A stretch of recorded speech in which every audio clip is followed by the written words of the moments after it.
Hello everyone, welcome to all on my YouTube channel. So guys, आपका जो बार का notification है उसको रिलीज हुए आज 3 दिन हो चुके हैं। तो उस दिन मैंने क्या है बहुत छोटा सा आपको इन्फॉर्मेशन दी थी वीडियो के रूप में कि आपका जो फॉर्म्स है वो रिलीज हो चुके हैं। आज इसके बारे में हम बार क्या होता है पूरा डिटेल में समझेंगे। इस एग्जाम में क्या होता है, कौन सी पोस्ट आपको मिलती है, किस तरह से आपको अप्लाई करना है, क्या एलिजिबिलिटी है, क्या एज क्राइटेरिया है, क्या आपकी फीस रहेगी और कब आपकी एग्जाम है। इन सारी चीजों के बारे में डिटेल में आज हम इस वीडियो में कवर करेंगे। तो बार की जो फुल फॉर्म है वो क्या होती है? Bhabha atomic research centre.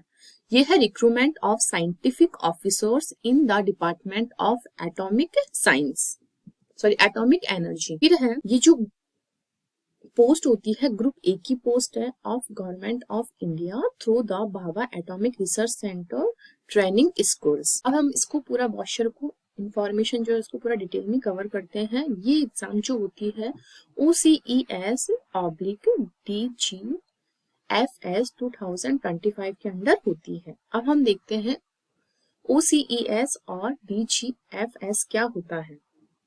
ये देखो यहाँ हमारे पूरा वो दिया हुआ है कि किस किस क्राइटेरिया में हम क्या क्या समझेंगे। तो यहाँ ट्रेनिंग स्कीम बता रखी है, grade pay scale, selection process, eligibility criteria, सारी चीजें हम एक बार गो थ्रू करते हैं। तो फर्स्ट हमारे दे रखा है section first, training schemes and employment description. तो यहाँ आपके क्या होगा, बार training schools provide 2 training programs. एक करवाती है ये OCES और एक करवाती है DGFS to the deserving candidates ambitious of pursuing a rewarding career in nuclear science, engineering and technology। ठीक है, ये डिफरेंट टाइप के क्राइटेरिया में एग्जाम करवाती है। एक करवाती है science and technology, nuclear power and research, एक करवाती है engineering, physics, chemistry, bioscience and geology. अब हम देखते हैं ये जो ट्रेनिंग प्रोग्राम्स क्या होते हैं, OCES क्या होता है और DGFS क्या होता है। तो OCES जो होता है इसके अंदर क्या है, हम बायोसाइंस वाले स्टूडेंट जो है वो इसके अंदर आते हैं। Bioscience orientation course for engineering graduates and science post graduate, मतलब इसकी फुल फॉर्म हमारे हम जो है बायोसाइंस के स्टूडेंट, यही हमारे लिए इम्पोर्टेंट है। और जो DGFS है ये इंजीनियरिंग स्टूडेंट्स के लिए इम्पोर्टेंट है। तो हम इसके बारे में पूरा डिटेल में कवर अप करेंगे क्योंकि हम बायोसाइंस के स्टूडेंट्स हैं। ठीक है, तो आगे हम चलते हैं। Successful completion of the training schemes which guarantee employment as scientific officer. ठीक है, ग्रेड C यहाँ दे रखी है in one of the DAE units और atomic energy regulatory boards with attractive career progression opportunity up to the highest allowance। ठीक है, अब हम देखते हैं क्या क्या होता है OCES के अंदर। 1 year orientation course for engineering graduates and science post graduate for the academic year 2025। ठीक है, will be conducted at the 2 bar training schools। जो कौन कौन से स्कूल आपकी जहाँ ट्रेनिंग होगी वो होगी Mumbai as well as Hyderabad. ठीक है, फिर है एक ट्रेनिंग साइंटिफिक ऑफिसर जिसको TSO बोला गया है, who scores minimum 35 in individual subject. आपने मतलब जहाँ जिस सब्जेक्ट के लिए आप ट्रेनिंग करेंगे उसमें हमारे जो इंडिविजुअल सब्जेक्ट्स हैं उनके अंदर क्या है 35% मार्क्स आने चाहिए इंडिविजुअल सब्जेक्ट में एंड मिनिमम 50% मार्क्स आने चाहिए आपके एग्रीड ओवरऑल सब्जेक्ट्स में।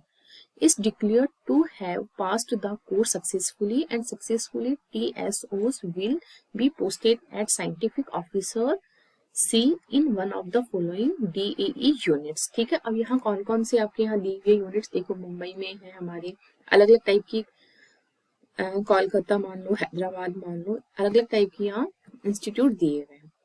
The units have their head office at the indicated locations। यहाँ क्या है, इनकी जो हेड ऑफिस है इनके आसपास में अगर कोई लोकेशन पर अगर पोजीशन रिक्वायरमेंट खाली है या कोई पोजीशन खाली है तो वहां पे आपको क्या है ये लोग प्लेसमेंट दे देंगे। Placement can be at the head office और other facilities of these units located in different parts of India. ठीक है, अब हम देखते हैं DAE graduate fellowship scheme in engineering graduates. तो इसकी आप देख लेना DGFS क्योंकि इंजीनियरिंग स्टूडेंट्स के लिए है ये। अब हम देखते हैं क्या अलाउंस मिलेंगे हमको ड्यूरिंग ट्रेनिंग के दौरान हमें क्या क्या अलाउंस मिलने वाली है, स्टाइफन मिलने वाली है। OCES TSOs are paid at stipend 74,000 per month during the period of their training and a one time book allowance आपको मिलेगा 30,000। ठीक है, इसका ध्यान रखना है। फिर loading and loading in DAI hostel is mandatory for OCES TOS during the training period, आपको वहां सब कुछ अलाउ होगा। फिर है selected candidate are required to execute an agreement and a personal indemnity bond to serve DAE for at least 3 years after completion of training. इन सब चीजों का आपको ध्यान रखना है। फिर हम चलते हैं आगे, क्या ग्रेड है और पे स्केल क्या रहेगा। Appointment in all the units shall be as a scientific officer C in the level 10। ठीक है, लेवल 10 के अकॉर्डिंग आपकी 5600 for the 7th central pay commission pay matrix, ये आपका पे रहेगा। यहाँ क्या बोल रखा है, monthly emoluments at the time of joining including DNS allowance, house rent allowance and transport allowance at the present Mumbai rate will be approximately 1,34,000। ठीक है, तो ये सब चीजें आपको ध्यान रखनी है। फिर है सिलेक्शन प्रोसेस। अब आपको ये चीज बहुत अच्छे से ध्यान रखना है, सिलेक्शन प्रोसेस आपका कैसे होगा, क्योंकि ये बच्चों का क्या है, ये वाली चीज थोड़ी सी वीक रहती है। अब आपका सिलेक्शन प्रोसेस किस बेस पर होगा, एग्जामिनेशन बेस पर होगा या फिर इंटरव्यू बेस पर होगा, कैसे क्या होगा, एक बार आप इसको अच्छे से देखो। Selection to OCES/DGFS 2025 programmes is एक 2 स्टेप प्रोसेस, ये होगी 2 स्टेप प्रोसेस। फर्स्ट प्रोसेस में क्या होगा हमारे, ये देखो, स्क्रीनिंग होगी हमारी किस बेस पर, on the basis of online exam oblique GATE score oblique CEBS और नाइजर। ठीक है, इन सब प्रोसेस के बेस पर आपका स्क्रीनिंग होगी। सेकंड होगा आपका सिलेक्शन इंटरव्यू बेस पर आफ्टर द एग्जाम। ठीक है, तो फर्स्ट आपका सिलेक्शन प्रोसेस क्या होगा, वो होगा एग्जाम। अब एग्जाम भी आपको कैसे कैसे देना है उसके भी क्राइटेरिया दिए हुए, एंड सेकंड होगा आपका इंटरव्यू। तो इन चीजों का आपको ध्यान रखना है। फिर है on the basis of online examination. अब यहाँ आपको ऑनलाइन एग्जामिनेशन कैसे कैसे देना है, तो यहाँ देखो, online examination will be conducted in March 2025 in each of the 8 engineering discipline. यहाँ दिए हुए हैं उनके कोड है, बट अपने अपन को बायोसाइंस के कोड होने चाहिए डिसिप्लिन, वो है हमारे code 41, 42, 43 and 45 in more than 40 cities spread across India। फिर है देखो ए लिंक, फिर यहाँ हमारे क्या दिया, candidates who register for the online examination will be allotted to one of the preferred examination centres chosen by them.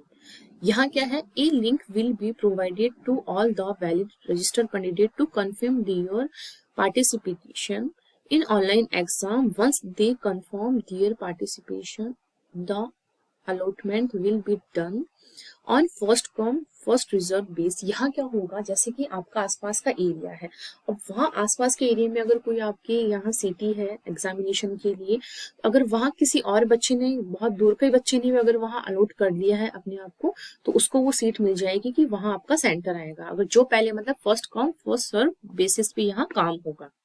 ठीक है, और बार का एग्जाम आपको पता है CBT मोड पर ही होगा on the basis of GATE score. ठीक है, यहाँ क्या होगा, ये हमारा था ओनली एग्जाम बेस पर। ठीक है, ऑनलाइन एग्जामिनेशन में एक बार आपको लिख के समझाती हूँ। हमारी जो गेट एग्जाम होती है वो होती है एग्जाम बेस पर फर्स्ट, सेकंड होती है एग्जाम प्लस में गेट, थर्ड होती है ओनली गेट। ठीक है, तो हमें कौन सी उसको प्रीफर करना है, तो हमें यहाँ जिसको प्रीफरेंस देनी है वो है गेट। ठीक है, तो हमारे ओनली फर्स्ट हमें है चॉइस, ओनली हम एग्जाम CBT मोड पर कर सकते हैं, सेकंड है एग्जाम प्लस में गेट, थर्ड है ओनली गेट। यहाँ क्या होता है, हम अगर ओनली गेट चूज करेंगे तो हमारा गेट की बेस पर ही हम यहाँ पर सिलेक्शन होगा, उसके लिए आपको कोई भी एग्जाम नहीं देनी होगी। मतलब कि अगर आप इस ऑप्शन को चूज करेंगे on the basis of GATE score, second वाला जो दिया हुआ है, तो यहाँ पर आपका अगर बहुत अच्छा स्कोर होगा तो ही आपको ये ऑप्शन चूज करना है, अदरवाइज आपको जाना है एग्जाम प्लस में गेट। मतलब यहाँ क्या होगा, आपका गेट का स्कोर भी काउंट किया जाएगा एंड देन आपके एग्जाम में कितने क्या मार्क्स आ रहे हैं वो दोनों इंक्लूड होंगे। तो आपको मैं सजेशन देना चाहूंगी गेट प्लस एग्जाम को ही आपको क्या है चूज करना है। ओनली एग्जाम को भी चूज नहीं करना है, ओनली गेट को आप तभी चूज करना जब आपका स्कोर बहुत ज्यादा अच्छा हो या बहुत ज्यादा अट्रैक्टिव हो। इस बेस पर ही आपको ओनली गेट को चूज करना है।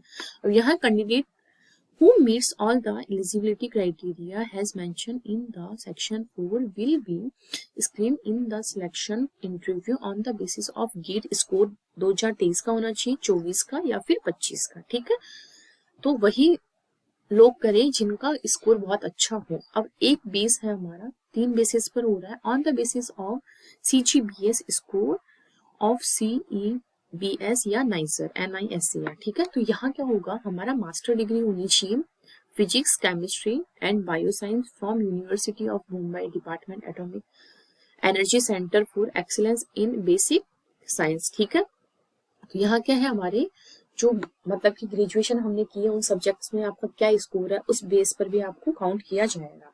ठीक है, कैंडिडेट में नोट द फॉलोइंग। यहाँ क्या है, at the time of application eligible candidate can chosen any one or more that one of the above mention screening option. जो 3 ऑप्शंस थे मैंने आपको बता दिया है, 3 ऑप्शंस में आपको एग्जाम प्लस में जो गेट वाला ऑप्शन है उसको आपको चूज करना है। ठीक है, फिर है as the cut off GATE scores for screening in the selection interviews will be finalise only after the conclusion of the online examination.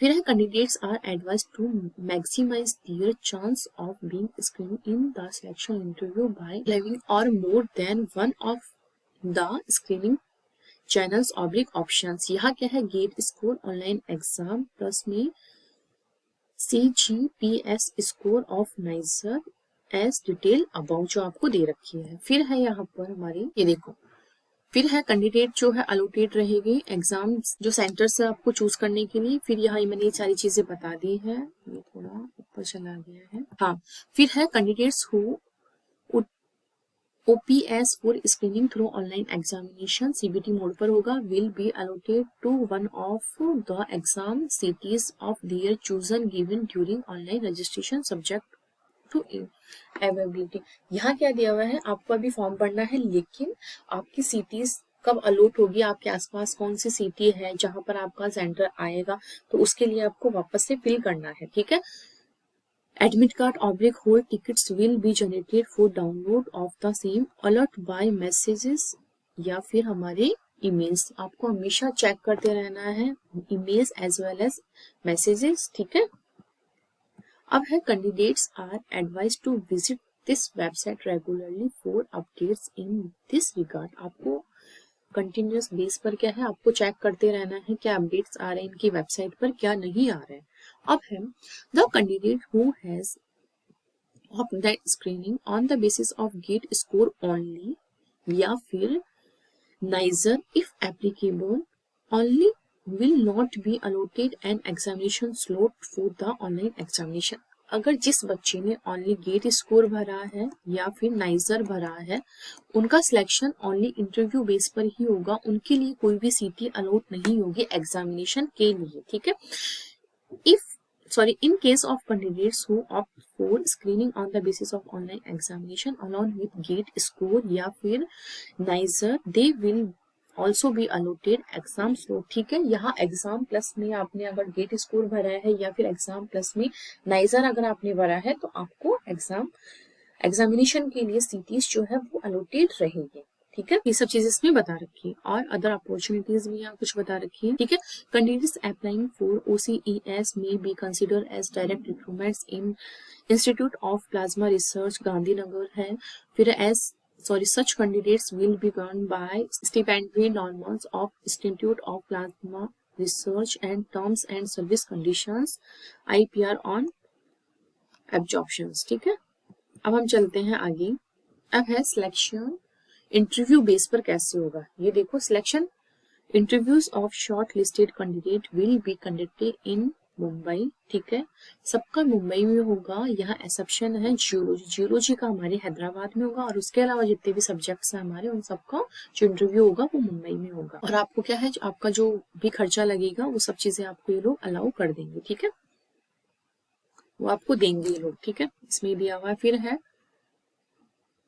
हाँ ये देखो, probable period of selection interview, interview कौन सी डेट तक हो सकता है, वो मई और जून के बीच में हो सकता है। Shortlisted candidate will be able to choose an interview slot based on availability, ठीक है, इन अप्रैल, अप्रैल में आपके लिए एक स्लॉट ओपन होगा जिसके अंदर आप क्या है मई और जून के बीच में आपके पास कब टाइम अवेलेबल उसके अकॉर्डिंग आप क्या है इंटरव्यू के लिए अपना स्लॉट बुक कर सकते हैं ऑन द, ठीक है, वो अप्रैल में आपके लिए ओपन होगा, इसका आपको ध्यान रखना है। यहाँ पर इन्होंने अपनी वेबसाइट दे रखी है, उसके ऊपर आपको लेटेस्ट अपडेट जो है रेगुलरली मिलते रहेंगे, तो आपको चेक करते रहना है। फिर फाइनल सिलेक्शन जो होगा, programme will be based solely on performance in selection interview subject to medical fitness, ठीक है, आपका क्या है फाइनल जो सिलेक्शन होगा वो होगा इंटरव्यू बेस पर, एंड आपकी जो फिजिकल वो मेंटेनेंस भी देखी जाएगी, मेडिकल फिटनेस भी आपकी देखी जाएगी, ये सब चीजें आपकी देखी जाएगी और ये सारी चीजें आपकी लास्ट वीक ऑफ जून में हो जाएगी। फिर है candidates selected for OCES 2025 who have obtained admission for applicable MTech programs in the selected of, ये आपको बता रखा है DGF Institute who wish to be considered for DGFS must provide details of their MTech admission by 14th of July 2025, ठीक है। फिर है हमारे यहाँ एलिजिबिलिटी क्राइटेरिया। अब एलिजिबिलिटी क्राइटेरिया आपका क्या होगा, तो यहाँ हम अगर देखना चाहे तो हमें देखना है candidate qualifying degree and other academic requirements यहाँ दे रखी है, तो ये इंजीनियरिंग के लिए दे रखी है, अलग अलग सब्जेक्ट्स के दिए हुए हैं, तो आप ये फिजिक्स के लिए दी हुई है, देखो जस्ट ये देखो फिजिक्स के लिए है, ये केमिस्ट्री के लिए दिए हुए डिसिप्लिन्स, तो आप इनको गो थ्रू कर सकते हैं, केमिस्ट्री के हैं, ये है हमारे बायो साइंस के लिए जिसके लिए हम स्टूडेंट्स हैं। अब है एमएससी और इंटीग्रेटेड एमएससी, इन किसके सब्जेक्ट में आपकी एमएससी होनी चाहिए, bio science, biology, life science, agriculture, biochemistry, microbiology, molecular biology, biotechnology, genetics, botany, zoology, plant science, plant breeding, plant pathology, entomology, food technology, food science, animal science, biomedical science, bio informatics, computational biology, food science and technology, plant molecular biology and nutritional biology, molecular biology, ये ठीक है। और BS MS in bioscience with minimum 60% aggregate आपके marks आने चाहिए, ठीक है। And यहाँ क्या है, नॉर्मली अगर मैं बताना चाहूँ MSc as well as BSc, आपके एग्रीगेट जो 60 मार्क्स है वो आने चाहिए BSc as well as MSc के अंदर, तभी आप एलिजिबल हो ये फॉर्म लगाने के लिए, ठीक है। और भी यहाँ काफी सारे सब्जेक्ट्स दिए हुए BE BTech, उसमें भी 60% ये आपके आने चाहिए, ठीक है। फिर है MSc कैंडिडेट्स जो है उनके मतलब कि जो बायो साइंस के वाले जो कैंडिडेट्स है, अगर वो MSc कर रहे हैं, MSc पास आउट है, बट उनके पास क्या है BSc के अंदर फिजिक्स, केमिस्ट्री, बायोकेमिस्ट्री और एग्रीकल्चर केमिस्ट्री, इन सारे सब्जेक्ट्स में से कोई एक सब्जेक्ट तो होना कंपलसरी ही है। तो मोस्ट ऑफ बायो साइंस के बच्चों के पास फिजिक्स तो केमिस्ट्री तो होता ही है, जूलॉजी, बॉटनी एंड केमिस्ट्री हमारे बायो उसमें होता है BSc के अंदर, तो ये आपके पास होना कंपल्सरी, तभी आप इस फॉर्म को फिल कर पाएंगे। फिर है applicants who meets above mention educational criteria obtaining to be consider on the basis of GATE score should be, वो 2023 का, 24 का एंड 25 का होगा। और वो भी कौन कौन से सब्जेक्ट, या तो लाइफ साइंस में होगा या फिर बायोटेक्नोलॉजी, आपके इकोलॉजी एंड इवोल्यूशन से भी आप गेट कर सकते हो। तो जिन बच्चों ने इकोलॉजी एंड इवोल्यूशन से गेट कर रखा है वो एलिजिबल नहीं है, ध्यान रखना। जिन बच्चों का गेट अगर लाइफ साइंस सब्जेक्ट से हो रखा है या फिर बायोटेक्नोलॉजी से हो रखा है वही एलिजिबल है, इस चीज का भी आपको ध्यान रखना है। एंड फिर यहाँ दिया हुआ है, ये देखो अब कौन कौन से सब्जेक्ट में आपने MSc कर रखी है वो बच्चे एलिजिबल नहीं है, ये देखो नॉट एलिजिबल। और MSc किसके सब्जेक्ट से कर रखी है, like fishes, horticulture, forestry, agronomy, animal husbandry, marine biology, bio analytical science, ये सारे सब्जेक्ट्स आप गो थ्रू कर लेना, आपको पता लग जाएगा। इन सब्जेक्ट से जिन बच्चों ने एमएससी की है वो एलिजिबल नहीं है इस एग्जाम के लिए, इस चीज का आपको ध्यान रखना है। फिर आगे दिया हुआ है आपके ओनली, एक और सबसे मोस्ट इंपोर्टेंट पॉइंट है, ओनली रेगुलर एमएससी डिग्री ही एलिजिबल होगी। मतलब जिन बच्चों ने रेगुलर एमएससी किया है, ठीक है, वही एलिजिबल है इस फॉर्म को फिल करने के लिए। जिन बच्चों ने ओनली रिसर्च पर्पज से की है या पार्ट टाइम टाइप से अगर एमएससी की है तो वो बच्चे एलिजिबल नहीं है। ये बहुत इंपॉर्टेंट पॉइंट है, वो बच्चा भी क्या है इस फॉर्म को नहीं लगा सकता है। एंड मिनिमम आपके 60% एग्रीगेट मार्क्स होने ही चाहिए, इस चीज का आपको ध्यान रखना है। अब है मैक्सिमम एज लिमिट क्राइटेरिया। अब आपको मैक्सिमम एज लिमिट क्राइटेरिया कब से जोड़ा गया है? 1 अगस्त 2025 के अकॉर्डिंग। जनरल कैटेगरी की होनी चाहिए 26 ईयर, ओबीसी जो है उसकी होनी चाहिए 29, एससी एसटी की होनी चाहिए 31 ईयर, ठीक है। फिर है मिनिमम एज लिमिट होनी चाहिए वो है 18 ईयर्स एज ऑन 1 अगस्त 2025। मतलब मिनिमम आपकी 18 साल होनी चाहिए 1 अगस्त तक, एंड मैक्सिमम आपकी होनी चाहिए जनरल कैटेगरी की 26 ईयर है, ओबीसी की 29 है, एससी एंड एसटी की है आपकी 31। ये ध्यान रखना है। नेशनलिटी आपको पता है सिटीजन होना चाहिए वो ऑफ इंडिया, ठीक है। अब यहाँ पर क्या है, अगर आप किसी सेंट्रल स्टेट में या गवर्नमेंट स्टेट में क्या कहीं वर्क कर रहे हो तो आपको वहां की एनओसी लानी होगी।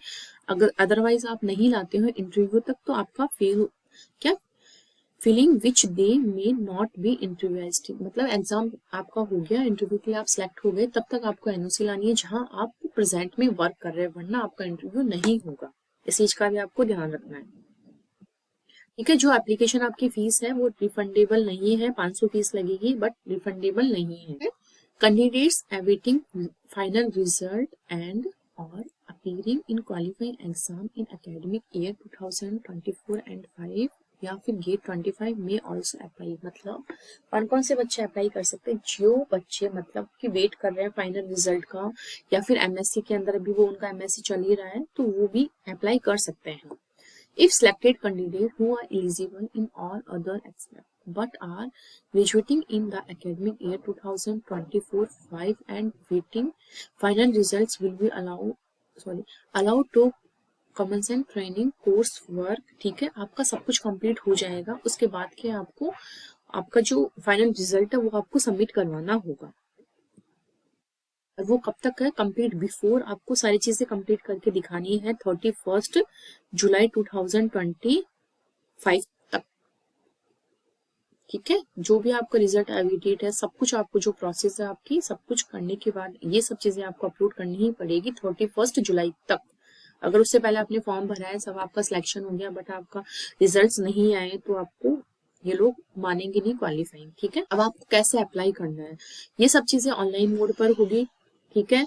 आपको कैसे कैसे क्या क्या करना है एक बार मैं समझा देती हूँ थोड़ा बहुत, और डिटेल में अगर आपको पढ़ना है तो आप पढ़ सकते हैं। ये देखो, सबसे पहले प्रीलिमिनरी स्टेज आएगी, वेरिफिकेशन करना होगा, email ID, registered mobile number, फिर एप्लीकेंट की लॉगिन करना है, कैंडिडेट होम पेज आएगा, फिर पर्सनल बेसिक इन्फॉर्मेशन आपको भरनी है, फिर qualification information, screening information, documents upload करना है, प्रीव्यू देखना है, उसको एडिट कर सकते हैं, फिर फाइनल सबमिशन एंड पेमेंट होगा, ठीक है।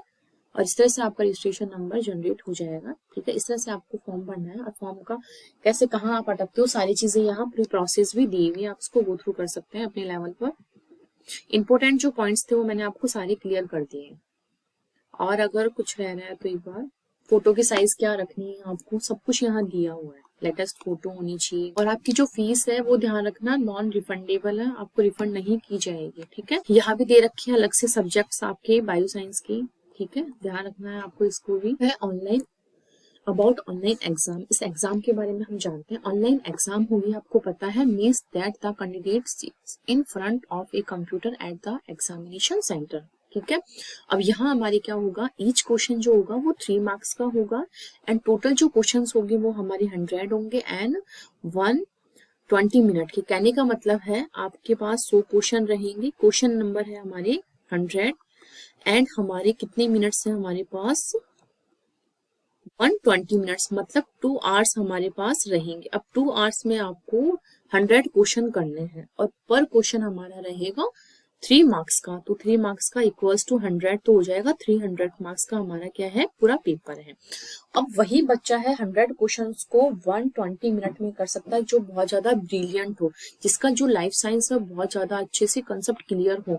अगर आप सब्जेक्ट से बहुत अच्छे से आपके सारे नॉलेज क्लियर है, सारे कंसेप्ट क्लियर है, बहुत अच्छा नॉलेज रखते हैं सब्जेक्ट के लिए, तो आप इस पेपर को कर सकते हैं। क्योंकि 100 क्वेश्चन को 120 मिनट में करना बहुत थोड़ा सा डिफिकल्ट हो जाता है, लेकिन आपको अगर सारी चीजें क्लियर है, सारी चीजें लर्न है, तो आप आराम से इसको कर सकते हैं। ठीक है, अब यहाँ पर क्या है सिलेबस के बारे में लोग कुछ अच्छे से देखे नहीं रखते हैं। The syllabus for the online exam is specific to the science oblique engineering examination discipline which a candidate has selected. The questions are intended to access the basic understanding of subject in the area of science। ठीक है, यहाँ क्या ऐसा syllabus as it is आपको कुछ दिया हुआ नहीं है, बट मैं आपको पर्सनली बताती हूँ। आपके गेट का सिलेबस हुआ या फिर आपका नेट का, इन दोनों सिलेबस को आप लेकर के चल सकते हैं। इन्हीं के बेस पर हमारे क्या है यहाँ पेपर आता है। ठीक है, क्योंकि और ये लोग, इनकी एक और बात है, ये लोग अपना जो पेपर है वो कभी भी वेबसाइट के ऊपर अपलोड नहीं करते। तो आप ना मेरे पास कभी आपको इस चीज का पेपर मिलेगा, ना ही आपके पास आपको कभी कहीं पेपर मिलेगा। बट आप थोड़ा सा सोच समझ के, कोई जो बच्चा पेपर दे के आता है तो उनसे उनके माइंड में कुछ क्वेश्चंस रह जाते हैं, मैम इस टाइप का क्वेश्चन आया था, इस टाइप का नहीं आया था। जब मैंने दिया था तब मैंने भी थोड़ा सा देखा था कि किस टाइप के क्वेश्चंस आते हैं। उन्हीं बेस पर आपको मैं थोड़ा सा एक बार और गाइडिंग वीडियो भी मैं ले आऊंगी, तो उसमें मैं आपको बता दूंगी। ठीक है, तो यहाँ ऐसे कोई इन्होंने एज इट इज सिलेबस नहीं दे रखा है। ठीक है, ओनली आपके यहाँ पर जो क्वेश्चंस आएंगे वो एरिया ऑफ सब्जेक्ट के एरिया से ही आएंगे। ठीक है, यहाँ पर आपके general English, general knowledge and aptitude से कोई भी क्वेश्चंस नहीं आएंगे। इस चीज का आपको ध्यान रखना है। और जो आपके क्वेश्चन होगा वो ओनली इंग्लिश में ही आएगा, इंग्लिश। ठीक है, और आपको क्या है पेन लेके जाना है, bring a pen for purpose rough work. Rough sheet आपको वहां क्या है ये लोग प्रोवाइड करवा देंगे। ठीक है, आपको अगर रिक्वायरमेंट होगी तो। और आपको वहां क्या है कोई कैलकुलेटर लेके नहीं जाना है, कोई टेक्स्ट बुक, डिजिटल वॉच कुछ भी अलाउ नहीं होगा, मोबाइल, कैमरास, लैपटॉप्स। ठीक है, फिर है अब है आपकी इम्पोर्टेंट डेट्स। आपका जो नोटिफिकेशन रिलीज कर दिया गया था वो 1 जैन को कर दिया गया था। एंड आप कब से आपका एप्लीकेशन फॉर्म जो है वो फिल कर सकते हैं, उसकी डेट है 2 जैन को। और आपकी लास्ट डेट कब है ऑनलाइन रजिस्ट्रेशन करने की, वो है 26 जैन को। ठीक है, एंड आपका करेक्शन विंडो ओपन होगा 7 फेब टू 14 फेब के बीच में। फिर है आपकी allocation of online exam venues आपको दिए जाएंगे 15 फेब टू 22 फेब के बीच में।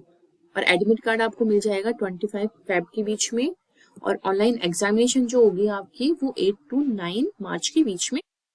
और काफी सारे इंपोर्टेंट डेट्स है। इंटरव्यू आपका होगा 19 मई टू 13 जून के बीच में।